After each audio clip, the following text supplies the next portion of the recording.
Hello everyone, welcome to my channel that is concept with Ritu. तो आज हम continue कर रहे हैं अपनी बेसिक इंग्लिश की सीरीज़ को, जिसमें मैं सिखा रही हूँ आपको basic English grammar with concepts. तो आज का जो लेक्चर है हमारा वो लेक्चर 3 है और आज हम अपना टॉपिक 3 लेने वाले हैं। इससे पहले मैं इस 2 वीडियोस जो हैं वो आपको प्रोवाइड करवा चुकी हूँ, तो अगर आप चाहें तो उसे भी देख सकते हैं। तो चलिए स्टार्ट करते हैं हम अपना 3rd टॉपिक को। तो आ जाते हैं। तो ये है हमारा 3rd टॉपिक। आप सब सोच रहे होंगे ये तो कोई नाम नहीं है चैप्टर का। हाँ, लेकिन जो हमने लास्ट चैप्टर किया था दैट इज़ सेंटेंस, तो सबसे पहले हम समझेंगे कि सेंटेंस होता क्या है। एक छोटा सा रिकैप ताकि आप सबको याद रहे। देखो, सेंटेंस क्या होता है। सेंटेंस वो ग्रुप ऑफ वर्ड्स होते हैं जो एक साथ ज्वाइन होते हैं और हमें एक मीनिंग को बताते हैं। कोई भी सेंटेंस या कोई भी स्टेटमेंट में बोलूँ तो वो सेंटेंस तभी कहलाएगा जब वो एक मीनिंगफुल बात बोल रहा होगा। ठीक है, तो सेंटेंस को हम हिंदी में कहते हैं वाक्य। ठीक है, आई होप आपको वो चीज़ समझ में आ चुकी होगी। एक छोटा सा रिकैप जो है वो हमने कर लिया है। चलो अब हम करते हैं अपने नेक्स्ट चैप्टर की स्टार्ट। अब जो हमारा नेक्स्ट चैप्टर है ना वो हम स्टार्ट करने वाले हैं इस सेंटेंस से। ठीक है, ऐसा क्यों? क्योंकि आज का जो चैप्टर है वो बहुत ही ज़्यादा इंटरेस्टिंग चैप्टर है और ये कह सकते हैं कि ये जो चैप्टर है ना ये अपने आप में ही इंग्लिश ग्रामर, एक पूरा ही इंग्लिश ग्रामर का पार्ट है। मतलब बहुत सारे जो टॉपिक्स है एक साथ आ गए हैं इस एक चैप्टर में इंग्लिश ग्रामर के। ठीक है, तो सबसे पहले हम पढ़ेंगे इस सेंटेंस को, उसके बाद हम आइडेंटिफाई करेंगे हमारे टॉपिक को। तो चलो देखते हैं। Okay, you and Tripti can easily make food in the pink kitchen. Wow, तो ये तो बहुत अच्छा हुआ। मतलब यहाँ पे कहीं परमिशन मिल रही है कि ठीक है तुम और तृप्ति जो है वो पिंक किचन में जाके आसानी से अपना खाना जो है वो बना सकते हैं। ठीक है, तो ये सेंटेंस ये कह रहा है, आप जैसे हिंदी में लिखा है आप ये भी पढ़ सकते हैं। ठीक है, आप और तृप्ति पिंक किचन में आसानी से खाना बना सकते हैं। ये तो बहुत अच्छी बात है ना। तो चलिए, तो आज का जो हमारा चैप्टर है वो है पार्ट्स ऑफ स्पीच को। यस, इसीलिए इस सेंटेंस को मैंने लिखा है क्योंकि सारे हमारे जो पार्ट्स ऑफ स्पीच है ना वो इसी सेंटेंस में आ गए हैं, जितने भी हैं। जैसे कई लोग बोलते हैं 9 हैं और कई कहते हैं कि 8 हैं। तो आज हम देखेंगे कि हमारे कितने पार्ट्स ऑफ स्पीच हैं। ठीक है, तो आज आते हैं हम अपनी नेक्स्ट स्लाइड पे। ये हमारा चैप्टर जो मैं आपको इंट्रोड्यूस कर चुकी हूँ। देखो, आइडेंटिफाई पार्ट्स ऑफ स्पीच। अब हम उसी सेंटेंस को लेके सारी पार्ट्स ऑफ स्पीच को हम क्या करेंगे, आइडेंटिफाई करेंगे। आप लोग सोच रहे होंगे कि पार्ट्स ऑफ स्पीच क्यों करवाया जा रहा है, क्योंकि ये बहुत ज़्यादा इम्पॉर्टेंट है। ये आपके इंग्लिश ग्रामर में हर जगह यूज़ होगा, क्योंकि इंग्लिश ग्रामर के हम जितने भी चैप्टर्स पढ़ेंगे आगे वो सारे के सारे इसी से रिलेट करेंगे। हर एक वर्ड जो पार्ट्स ऑफ स्पीच में आता है वो हर एक वर्ड एक चैप्टर बनाता है इंग्लिश ग्रामर में। तो इसीलिए ये सोच समझ लो कि आज हम एक पूरे की पूरी ग्रामर के 9 चैप्टर करने वाले हैं या फिर हम 8 चैप्टर करने वाले हैं ग्रामर के। ठीक है, तो चलिए दोबारा से हम अपने सेंटेंस को देखते हैं। Okay, you and Tripti can easily make food in the pink kitchen. ठीक है, तो तुम लोगों को ये समझ तो आ गया होगा कि ये सेंटेंस क्या कह रहा है। अब हम आइडेंटिफाई करते हैं। देखो, ओके, ओके क्या है? ओके एक वर्ड है। ठीक है, और इस वर्ड को हम कब बोलते हैं, जब हम एक्सप्रेस कर रहे थे अपनी रज़ामंदी या फिर अपने जब हम किसी को परमिशन दे देते हैं ओके ठीक है ना, हम ऐसे करके बोल देते हैं, है ना। तो यहाँ हम क्या कर रहे हैं, हम एक कोई चीज़ एक्सप्रेस कर रहे हैं, अपने इमोशंस को एक्सप्रेस कर रहे हैं, इसे हम कहते हैं। ठीक है, तब हम यूज़ करते हैं ओके का।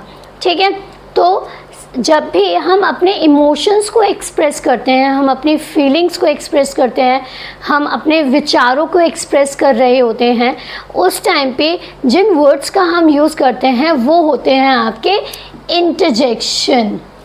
इंटरजेक्शन, देखो इंटरजेक्शन को पहचानने का ना सबसे आसान तरीका है ये मार्क। ये जो मार्क है ना, इसे हम कहते हैं एक्सक्लेमेटरी मार्क।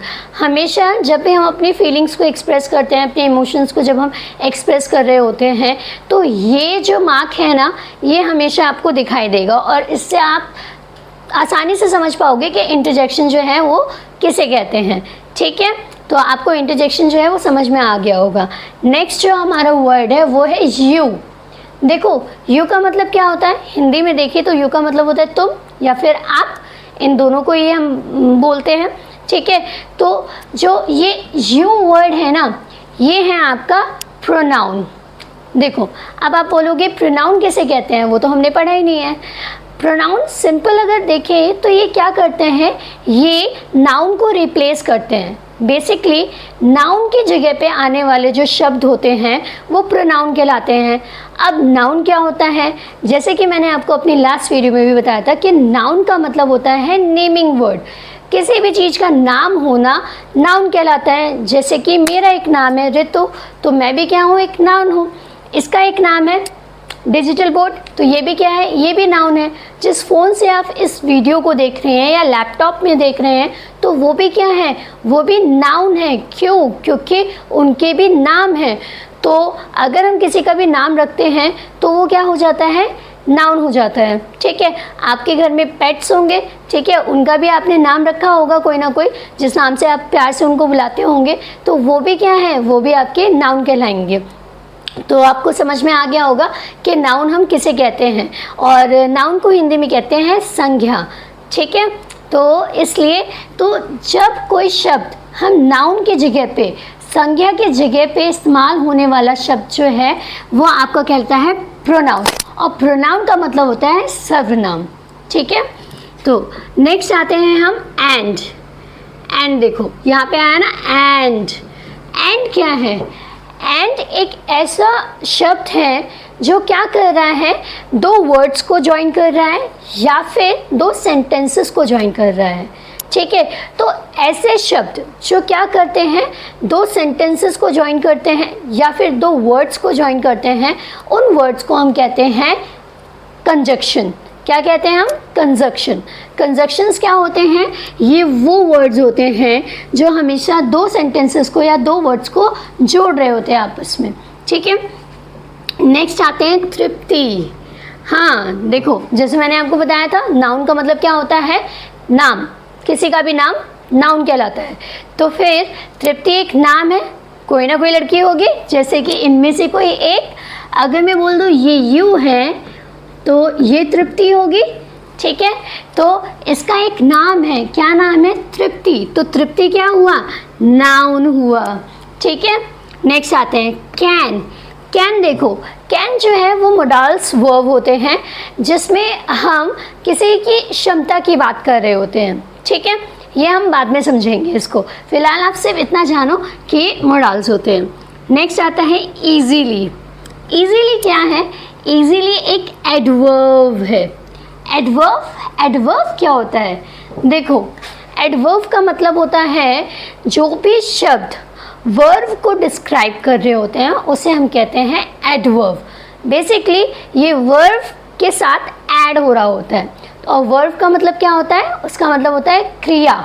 ठीक है, कोई भी एक्शन या फिर कोई भी स्टेट को डिस्क्राइब करते हैं जो वर्ड्स, उसे हम कहते हैं वर्ब।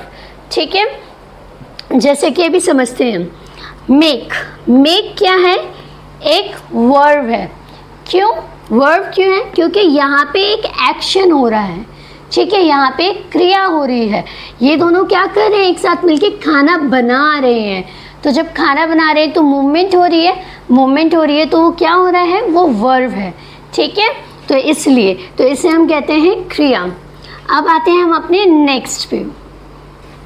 आप लोगों को ये समझ में आ गया ना? अगर नहीं आया हो समझ में तो कमेंट सेक्शन में आप अपने डाउट्स को क्लियर कर सकते हैं। मैं आपके हर एक डाउट को वहाँ पे रिजॉल्व करूँगी, या हो सकता है कि मैं नेक्स्ट वीडियो में आपके जो डाउट्स हैं उसे पहले सॉल्व करूँगी। ठीक है, तो आते हैं हम अपनी नेक्स्ट स्लाइड पे। अब आते हैं फूड।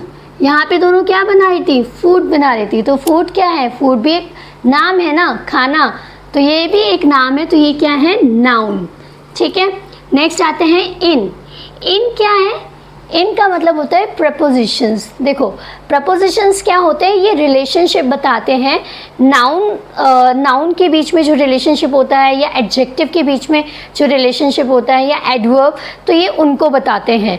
बेसिकली ये बताते हैं कि एक नाउन का क्या रिलेशन है एडजेक्टिव के साथ, एडवर्ब के साथ में, या फिर खुद नाउन के साथ में। तो ये क्या करते हैं, ये रिलेशनशिप को शो करते हैं। तो यहाँ पे क्या है, ये इन क्या है हमारा प्रपोजिशंस। नेक्स्ट आते हैं द का मतलब होता है आर्टिकल। आर्टिकल क्या होते हैं, बेसिकली द जो है वो स्पेसिफिक आर्टिकल के लिए, स्पेसिफिक जगह के लिए यूज़ किया जाता है, ठीक है। नेक्स्ट आते हैं हम पिंक।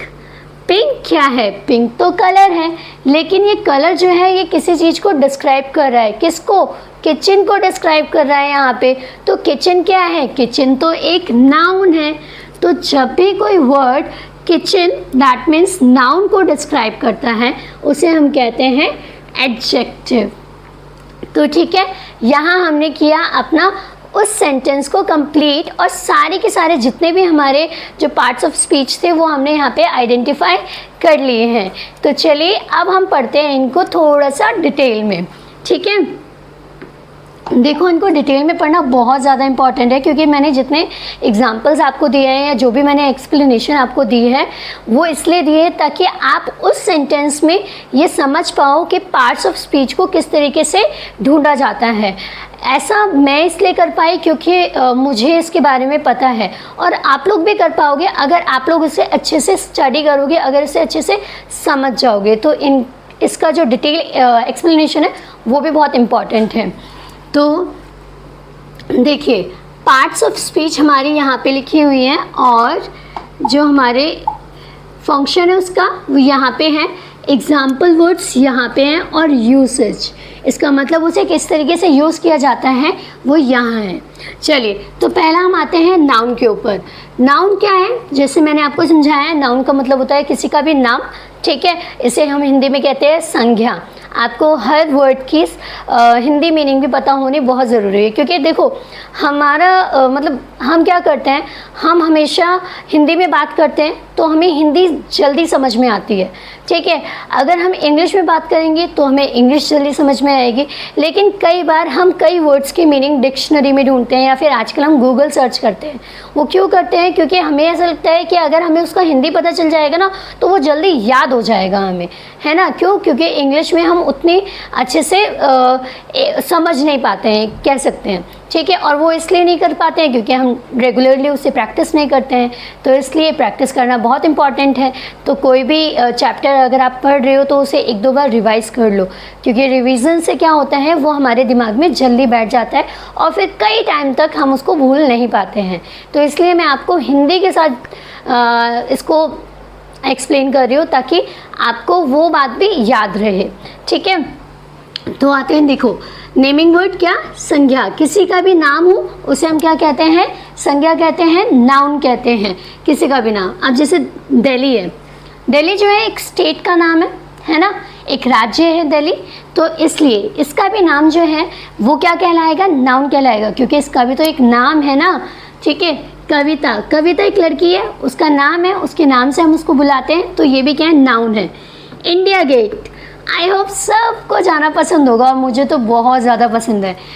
इवन जब शाम का मौसम होता है तो वहाँ पे घूमना बहुत अच्छा लगता है। तो इसलिए इंडिया गेट में क्या है, ये एक जगह का नाम है, तो ये भी क्या होगा, ये भी नाउन कहलाएगा। नेक्स्ट आते हैं बॉल। बॉल क्या है, एक ऑब्जेक्ट है, सारे बच्चे उससे खेलते हैं, बड़े भी खेलते हैं, जैसे कि क्रिकेट बॉल, ठीक है। तो ये भी क्या है, ये भी एक नाउन है। करेज, ओके, ये कुछ ऐसे वर्ड्स होते हैं जो हम जिन्हें हम आइडेंटिफाई करने में थोड़ा सा मुश्किल होता है कि ये किस कैटेगरी में आते हैं, ठीक है।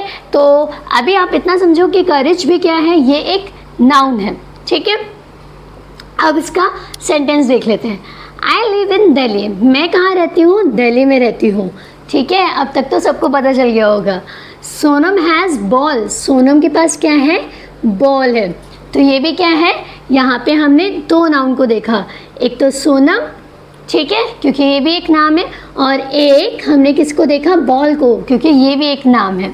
तो इसलिए इस तरीके से इनका हम यूज़ कर सकते हैं। नेक्स्ट आते हैं प्रोनाउन। देखो प्रोनाउन क्या होते हैं, जैसे कि मैंने आपको बताया था कि नाउन की जगह पे आने वाले जो शब्द होते हैं उसे हम कहते हैं प्रोनाउन। अगर हम इसका फंक्शन देखें, रिप्लेस अ नाउन, इसका काम ही यही होता है कि ये क्या करता है, ये नाउन को निकालता है और अपने लिए जगह बना लेता है, उसकी जगह पे अपने लिए जगह बना लेता है। अगर एग्जाम्पल के तौर पे हम देखें तो ही इज़ माई ब्रदर, अब यहाँ पे आ गए ही इज़ माई ब्रदर, ही। अगर मैं इसका सेंटेंस देखूँ, अगर मैं लिखूँ राज इज़ माई ब्रदर, तो देखो यहाँ मैंने लिखा राज, राज एक नाम है तो ये क्या हुआ, ये नाउन हुआ। लेकिन इस वाले सेंटेंस में मैंने राज ना लिख के यहाँ पे लिखा ही, क्योंकि लड़कों के लिए हम क्या यूज़ करते हैं, ही का यूज़ करते हैं, ठीक है। और ही का मतलब क्या होता है, वह, तो वह मेरा भाई है, ठीक है। तो राज इज़ माई ब्रदर, इसी तरीके से ही इज़ माई ब्रदर। तो देखो राज को हमने हटाया और उसकी जगह हमने लगाया ही, तो यहाँ पे क्या हुआ, यहाँ पे नाउन के हटते ही प्रोनाउन ने अपनी जगह बना ली, तो इसे हम क्या बोलेंगे, ये होगा प्रोनाउन, ठीक है। समझ में आ गया। और इस तरीके के हमारे और भी प्रोनाउन हैं जो हैं ही, जो लड़कों के लिए यूज़ होता है जिसे हम कहते हैं वह। इसी तरीके से शी लड़कियों के लिए यूज़ होता है, उसका भी मतलब होता है वह। इट ये ऑब्जेक्ट्स के लिए या फिर एनिमल्स के लिए या फिर बर्ड्स के लिए यूज़ होता है, तो ये भी इसका मतलब भी होता है वह। बेसिकली इन तीनों का मतलब ही वह होता है, लेकिन अलग अलग लोगों के लिए लगता है, ठीक है। आई मतलब मैं भी एक प्रोनाउन हूँ ऑब्वियसली। देखो जैसे मैं बोलती हूँ रितु इज़ अ टीचर, ठीक है। अब मैं बोलूँ आई एम अ टीचर, तो यहाँ पे रितु जो है नाउन वो हटा और आई जो है वो आ गया, आई एम अ टीचर। तो यहाँ पे क्या हुआ, यहाँ पे प्रोनाउन ने अपनी जगह बना ली नाउन को हटा के, ठीक है। सो यू भी एक प्रोनाउन है, दे, वी, देम, ये सारे के सारे जो हैं वो प्रोनाउन वर्ड्स हैं, ठीक है। अब देखो यहाँ सेकंड सेंटेंस जो है वो हम देख लेते हैं। यू आर सो स्वीट, तुम बहुत स्वीट हो। तो यहाँ पे देखो अब मैं ये इस यू की जगह पे किसी का भी नाम लिख सकती हूँ, है ना। जैसे अगर मुझे लिखना हो तो मैं लिख सकती हूँ कि Pihu is so sweet, Pihu जो है वो बहुत ज़्यादा स्वीट है, ठीक है। स्वीट मतलब मीठा नहीं, स्वीट मतलब बहुत स्वीट, जैसे कि बहुत भोली सी, है ना, बहुत अच्छा सा। जिन लोगों को हम पसंद करते हैं हम उनको क्या कहते हैं, स्वीट, है ना। जैसे मोस्टली बच्चों के लिए हम यूज़ करते हैं सो स्वीट, है ना। तो इसलिए तो नेक्स्ट आते हैं हम किसके, एडजेक्टिव के ऊपर। अब जो हमारा नेक्स्ट है पार्ट्स ऑफ स्पीच वो है एडजेक्टिव। देखो एडजेक्टिव का मतलब होता है डिस्क्राइबिंग अ नाउन। एडजेक्टिव जो है वो डिस्क्राइब करता है नाउन को। देखा नाउन कितना इम्पॉर्टेंट है, हमने पहले पढ़ा नाउन के बारे में, हम दोबारा पढ़ा प्रोनाउन के बारे में, ये भी रिलेट करता है नाउन से, और अब हम आए हैं एडजेक्टिव में, वो भी डिस्क्राइब कर रहा है किसको, नाउन को। तो एडजेक्टिव का मतलब होता है विशेषण। विशेषण क्या होता है, अगर मैं हिंदी में बात करूँ तो विशेषण जो है वो ऐसे शब्द हैं जो विशेषताएं बताते हैं। किसकी विशेषताएं बताते हैं, संज्ञा की विशेषता बताते हैं। तो जो नाउन की विशेषता बताए उसे हम कहते हैं एडजेक्टिव। बहुत सिंपल है, ठीक है। जैसे कि अब अगर मैं एडजेक्टिव वर्ड्स की बात करूँ तो डिलीशियस, फनी, 5, स्मार्ट, रेड, है ना। समझ में आ रहा है आपको। एग्जाम्पल देख लेते हैं। Kapil draws funny cartoons. अब यहाँ पे देखो कपिल क्या है, एक नाउन है, ठीक है। ड्रॉज फनी कार्टून्स, और इसने क्या किया है, इसने ड्रॉ किया है एक फनी कार्टून। तो यहाँ पे जो फनी है ये हमारा है एडजेक्टिव, और ये किसको डिस्क्राइब कर रहा है, कार्टून्स को, ठीक है। तो ये कार्टून्स क्या है, ये भी क्या है, हमारे नाउन है, तो इसलिए ये डिस्क्राइब कर रहा है कार्टून्स को। तो ये क्या है, हमारा एडजेक्टिव है, ठीक है। अब हम अपने नेक्स्ट पार्ट ऑफ स्पीच पे आते हैं, वो है वर्ब। वर्ब का क्या मतलब होता है, जैसे मैंने आपको बताया वर्ब का मतलब होता है क्रिया। क्रिया जैसे कि कोई भी मूवमेंट, ठीक है, जैसे कोई भी एक्शन अगर हो रहा है किसी भी सेंटेंस में, अगर हम ये देख रहे हैं कि वहाँ पे कोई एक्शन हो रहा है, एक्शन मतलब कोई भी मूवमेंट हो रही है, तो वो क्या कहलाया जाएगा, क्रिया कहलाई जाएगी। वो क्या कहेंगे, हम उसे वर्ब कहेंगे, ठीक है। अब क्रिया जो होती है वो दो तरीके की होती है। पहली क्रिया जो होती है वो होती है जहाँ हम मूवमेंट को दिखा रहे हो, एक्शन को दिखा रहे हो। दूसरी जो क्रिया होती है वहाँ हम स्टेट को दिखाते हैं। जैसे कि अगर मैं एग्जांपल आपको लूँ तो ये कह सकती हूँ कि आई एम ए टीचर, ठीक है। बेसिकली मैं एक टीचर हूँ। ऑब्वियसली आप सबको ये सेंटेंस बार बार सुनने को मिल रहा होगा, लेकिन ये हमारे पास एक अच्छा एग्जाम्पल भी है। क्यों? क्योंकि देखो यहाँ पे एक स्टेट को दर्शाया जा रहा है कि मैं कौन हूँ, मैं एक टीचर हूँ। तो इसका मतलब आई इक्वल्स टू टीचर। यहाँ पे आई कौन है, मैं हूँ, दैट मीन्स ऋतु। यहाँ पे मैं जो हूँ वो आई हूँ, यहाँ पे मैं आई हूँ और ये मैं क्या हूँ, एक टीचर हूँ, ठीक है। तो ये एक स्टेट को बता रहा है। तो अब आपको समझ में आया कि वर्ब जो है वो हमें दो तरीके से देखने को मिलती है। पहला जो एक्शन को शो करता है और दूसरा जो स्टेट को बताता है, ठीक है। तो इसे हम कहते हैं। अब आते हैं हम अपने नेक्स्ट। नहीं, मैंने आपको ये बता तो दिया, समझा तो दिया। अब हम देखते हैं इसके एग्जाम्पल्स को और इसके वर्ड्स को। अगर मैं इसके वर्ड्स को देखूँ तो is, am, are, has, have, read, write, walk and love. देखो is, am, are, has, have, ये जो है ये हमारे हेल्पिंग वर्ब भी कहलाते हैं, ठीक है। आगे आगे जैसे हम सेंटेंसेस पढ़ेंगे या हम टेंसेस पढ़ेंगे तो उसमें हम इनका जो यूज़ है वो बहुत ज़्यादा देखेंगे, ठीक है। और मैंने आपको बताया था कि कुछ होते हैं हमारे मेन वर्ब्स जो हमारे एक्शंस को शो करते हैं। तो वो मेन वर्ब कौन से, जैसे कि रीड मतलब क्या होता है, पढ़ना। तो जब भी हम पढ़ रहे होते हैं तो हम कोई ना कोई मूवमेंट कर रहे होते हैं। तो जब वो मूवमेंट हो रही होती है तो वो क्या है, एक्शन वर्ब है वो, ठीक है। राइट, सिमिलरली राइट भी क्या है, एक्शन वर्ब है। क्यों? क्योंकि जब मैं लिख रही हूँ तो मैं कुछ ना कुछ तो मूवमेंट कर रही हूँ ना, मेरे हाथ की मूवमेंट हो रही है, साथ ही साथ मेरे ब्रेन भी जो है वो भी काम कर रहा है, ठीक है। तो ये क्या हो रहा है, यहाँ पे मूवमेंट हो रही है। वॉक सेम है एंड लाफ, जब हम हंस रहे होते हैं तब भी हम बहुत अलग अलग तरीके की मूवमेंट कर रहे होते हैं, है ना। तो ये सारे के सारे आपके कहलाते हैं मेन वर्ब, ठीक है। अगर मैं एग्जांपल्स देखूँ तो कुहू वॉक्स टू दी स्कूल, कुहू जो है वो स्कूल जाती है। तो कुहू स्कूल जा रही है तो एक एक्शन हो रहा है जाने वाला। Aarav rights a poem, Aarav ने क्या लिखी, एक पोएम लिखी। तो ये भी क्या है, ये भी एक एक्शन हो रहा है यहाँ पे। तो इसे भी हम क्या कहेंगे, वर्ब कहेंगे। चलिए शायद ये अभी हमने 4 पार्ट्स ऑफ स्पीच किए हैं और आई होप आपको ये समझ में आ गई होगी। अगर नहीं समझ में आता है ना तो प्लीज़ कमेंट सेक्शन में मुझे ज़रूर बताना। अगर कोई भी पार्ट आपको नहीं समझ में आ रहा है, मैं जितना भी जल्दी होगा मैं उसको सॉल्व करूँगी, ठीक है। अब हम आते हैं अपनी नेक्स्ट स्लाइड पे, दैट इज़ एडवर्ब। देखो एडवर्ब का क्या काम होता है, जैसे एडजेक्टिव जो है वो नाउन को डिस्क्राइब करता है, उसी तरीके से एडवर्ब जो है वर्ब को डिस्क्राइब करता है। वर्ब किसे कहते हैं, देखो describe a verb an adjective और अनदर एडवर्ब। देखो जैसे मैंने आपको बताया था कि एडवर्ब जो है वो वर्ब को डिसाइड करता है। जो वर्ब है वो तो क्रिया है, लेकिन क्रिया कैसे हो रही है वो हमें एडवर्ब बताता है।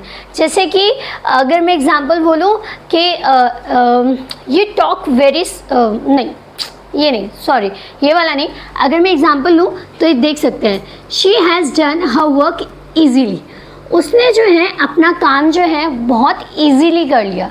तो यहाँ जो काम करने की जो क्रिया थी ना वो कैसे थी, आसानी से, उसने आसानी से अपना काम कर लिया, है ना। इसी तरह से कोई बहुत जल्दी जल्दी चलता है, ठीक है, कोई चल रहा है लेकिन बहुत जल्दी जल्दी चल रहा है। तो क्रिया तो हो रही है लेकिन वो कैसे हो रही है वो हमें बताता है एडवर्ब, ठीक है। तो ये समझ में आ गया होगा, ईजीली, स्लोली, क्लेवरली, ये कुछ वर्ड्स हैं जिससे हमें पता चलता है कि ये एडवर्ब है। नेक्स्ट आते हैं हम प्रेपोजिशंस। प्रेपोजिशंस क्या होती हैं, ये मैंने आपको बताया था कि प्रपोजिशंस का मतलब होता है कि ये शो करता है क्या, एक रिलेशनशिप बताता है किसके बीच में, नाउन एंड अनदर नाउन, दो नाउन के बीच का रिलेशन शो करता है, उसके साथ साथ प्रोनाउन का भी करता है। नाउन ये प्रोनाउन के बीच के अगर ये क्या करता है, रिलेशन को शो करता है, तो वो होता है हमारा प्रपोजिशंस। ठीक है, नॉट प्रपोजिशन, इट्स प्रपोजिशंस। ठीक है, अब आते हैं हम जैसे कि एग्जांपल्स देख लेते हैं इसके। In, on, over, behind, above, between, near, up, at, into, ये सारे के सारे होते हैं हमारे प्रपोजिशंस। ठीक है, अब आते हैं इसके example. The children are playing in the park, जो चिल्ड्रंस है, जो बच्चे हैं, बच्चे क्या हुए, ये नाउन में, ये कहाँ पे खेल रहे हैं, इन द पार्क, तो ये हमारा इन प्रपोजिशन आ गया और पार्क जो है वो हमारा नाउन हो गया। तो ये रिलेशन बता रहे हैं कि बच्चे कहाँ खेल रहे हैं, पार्क में खेल रहे हैं। ठीक है, उसी तरीके से नेक्स्ट जो है हमारा वो है the book is on the table, जो बुक है वो कहाँ पे है, टेबल पर। तो ये देखो इसने हमें बता दिया ना कि बुक कहाँ पर है, इन दोनों के बीच का रिलेशन हमें पता चल गया कि बुक कहाँ पर है, ऑन द टेबल, टेबल के ऊपर है। ठीक है, अब आते हैं कंजक्शंस। कंजक्शंस क्या होते हैं, इन्हें हम कह सकते हैं जॉइनिंग वर्ड्स और सेंटेंस, दो सेंटेंस को जोड़ते हैं या फिर दो वर्ड्स को एक साथ जोड़ते हैं और उन्हें लंबे लंबे जो सेंटेंस में कन्वर्ट कर देते हैं, तो उसे हम कहते हैं कंजक्शन। जैसे कि एंड देखा होगा, अक्सर उसने दो वर्ड्स को जोड़ता है वो, या दो सेंटेंस को जोड़ता है। बट बिकॉज तो हमेशा ही सुना होगा, क्योंकि जब भी क्वेश्चन आंसर्स होते हैं इंग्लिश में स्पेशली, तो ज़्यादातर जो आंसर्स होते हैं वो बिकॉज से ही कनेक्ट किए जाते हैं। अब आते हैं व्हेन, व्हाइल, एज, सिंस, तो ये सारे के सारे क्या हैं आपके कंजक्शंस हैं। अब देखो हमारा जो सेंटेंस है इसे देखते हैं। Saurabh and Rahul are going to the party, यहाँ सौरभ एक है, राहुल भी एक है। अब इन दोनों को जोड़ा किसने है, एंड से, तो ये क्या हुआ, ये हमारा हुआ कंजक्शंस। जब दो वर्ड्स को ज्वाइन हो रहे हो या दो सेंटेंस ज्वाइन हो रहे हो, तो वो जो ज्वाइनिंग वर्ड है उसे हम कहेंगे कंजक्शन। नेक्स्ट आते हैं इंटरजेक्शन, और ये हमारा लास्ट है। ठीक है, पार्ट्स ऑफ स्पीच का जो हमारा लास्ट कह सकते हैं पार्ट्स ऑफ स्पीच है वो है हमारा इंटरजेक्शन। इंटरजेक्शंस मैंने आपको बताया ये क्या करता है, एक्सप्रेस करता है इमोशंस को, फीलिंग को। जब भी आप खुश होते हो, उदास होते हो, तो ये जिन शब्दों का उस टाइम आप इस्तेमाल करते हो उसे हम कहते हैं इंटरजेक्शन। जैसे कि एग्जांपल देख लो, ओ, जब आप सडनली किसी चीज़ के बारे में आपको पता चलता है तो आप कहते हो ना ओ, तो ये क्या हुआ, ये एक इंटरजेक्शन है। एलास, ये हम यूज़ करते हैं तब जब दुख होता है। ठीक है, हुर्रे, जब बहुत ज़्यादा खुश होते हैं तो हम कहते हैं हुर्रे। ठीक है, ब्रेवो, जब किसी को शाबाशी देनी होती है तो हम उसका यूज़ करते हैं। नेक्स्ट हम एग्जाम्पल देख लेते हैं। Hurray, we won the championship, यहाँ पे ये चैम्पियनशिप जो है वो जीत गए हैं, लेकिन यहाँ पे एक चीज़ की कमी है। मैं चाहती हूँ कि आप उसे आइडेंटिफाई करें। तो अगर आपने आइडेंटिफाई कर लिया है तो बहुत अच्छी बात है, और अगर नहीं कर पाया है तो मैं आपको बताती हूँ। जैसे मैंने आपको फर्स्ट सेंटेंस में बताया था कि इंटरजेक्शन के साथ हमेशा एक मार्क होता है, एक्सक्लेमेटरी मार्क, वो यहाँ पे नहीं है, तो उसे हम यहाँ पे लगा देंगे। अब ये हमारा हुआ प्रॉपर इंटरजेक्शन। ठीक है, सो आज का जो टॉपिक था वो यहाँ पे कंप्लीट होता है, और अब हम देखेंगे आपकी वर्कशीट को। तो आप लोग क्या कर सकते हैं, ये आपकी प्रैक्टिस क्वेश्चन है जिसे आप घर पे प्रैक्टिस कर सकते हैं। इसका स्क्रीनशॉट भी आप आराम से ले सकते हैं। ठीक है, और इसको सॉल्व करना, आप आइडेंटिफाई करना जो भी पार्ट्स ऑफ स्पीच होते हैं, ताकि आपको इस चैप्टर की अच्छे से प्रैक्टिस हो जाए, और फिर आगे आपको कभी भी पार्ट्स ऑफ स्पीच को समझने में या उसको आइडेंटिफाई करने में कहते हैं ना कि डर ना लगे, या आपको कन्फ्यूजन ना हो कि इनको मैं कैसे आइडेंटिफाई करूँ कि कौन से पार्ट्स ऑफ स्पीच होते हैं। ठीक है, आई होप आपको आज का चैप्टर जो है वो पसंद आया होगा, और अगर आपको कोई भी प्रॉब्लम आती है इनको सॉल्व करने में, तो मैं कोशिश करूँगी कि नेक्स्ट वीडियो में पहले मैं इनको सॉल्व करूँ, उसके बाद अपना जो नेक्स्ट टॉपिक है उसको स्टार्ट करूँ। Thank you so much.